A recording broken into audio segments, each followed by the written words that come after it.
જય માતાજી, જય શ્રી કૃષ્ણ બધાને. આઈ હોપ કે તમે બધા મજામાં હશો. Welcome to my new vlog. તો આજના વ્લોગની શરૂઆત સાંજે કરી છે, તો કન્ટિન્યુ બન્યા રહેજો. અને આજે અમારે બનાવવાનો છે માંડવી પાક. તો મમ્મી માંડવી પાક બનાવે છે. જો આગળ હું તમને બતાડું મિત્રો. જો મમ્મી માંડવી પાક બનાવે એ તમને બતાડું. જો મિત્રો, આ માંડવી શેકાઈ ગઈ. જો મિત્રો, હવે માંડવી પાક બનાવશે મારી મમ્મી. એ હું તમને આગળ રેસીપી બતાડીશ કે કેવી રીતના માંડવી પાક બનાવે છે મારી મમ્મી. અને ત્યાં સુધી આપણે ઘરમાં બધાના હાલચાલ પૂછી આવીએ કે મારા પપ્પાને બધા શું કરે છે. પપ્પાને બધા શું કરે એ આપણે જોવું પડે ને મિત્રો. ભાઈ ને બધા શું કરે. તો જો મિત્રો, હું તમને બતાડું.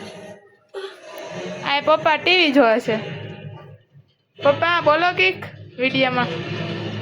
આ ભાઈ ટીવી જોવે છે કલે જો. અને મારા દાદી અહીંયા બેઠા. અને બીજા દાદી તો બારોબાર રહી છે, ખબર નહીં ક્યાંક ઇન્ડોરે કે. આ મારા દાદીના બેન છે, એટલે મારા દાદી જ થાય ને. અને આ પિક્ચર હાલે છે જો મિત્રો.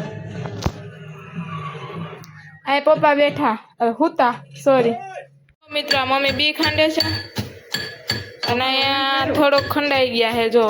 અને હજી માંડવી પાક ખાવો તો બનાવી દે. માંડવી પાક બીજું શું હોય એમાં? માંડવી પાક બનાવવું એમાં કઈ લાંબુ ન હોય, ડાયરેક્ટ બની જાય. અહીંયા રોટલા ઘણાઈ ગયા જો મિત્રો. રોટલા ઘડવાનું કામ ચાલુ છે ભેગો. અને ભેગો માંડવી પાક એ બની રહ્યો છે. જો મિત્રો, માંડવી પાકની રેસીપીઓ બોલો મમ્મી કીક. બહાર નાખો. હવે તેલ એ નાખ્યું. હા, આમ થોડીક સાયણી લેવા દઈએ. ચાસણી લેશે. ભાવતો એટલે આજકાલ મીઠો થોડોક ઓછો કરવો છે. બોલે ખેર મીઠો થઈ ગયો. તાર પપ્પા કે બહુ મીઠો થઈ જાય. હા, જો આ માંડવીનો ક્રશ કરી લીધી છે. અને જો આ માંડવી પાકની રેસીપી ચાલુ છે. કન્ટિન્યુ બન્યા રહેજો વ્લોગની અંદર.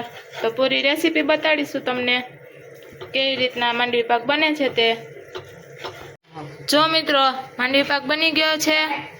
અને હવે આમાં બનાવવાનો છે, એટલે કે હવે આમાં નાખશે.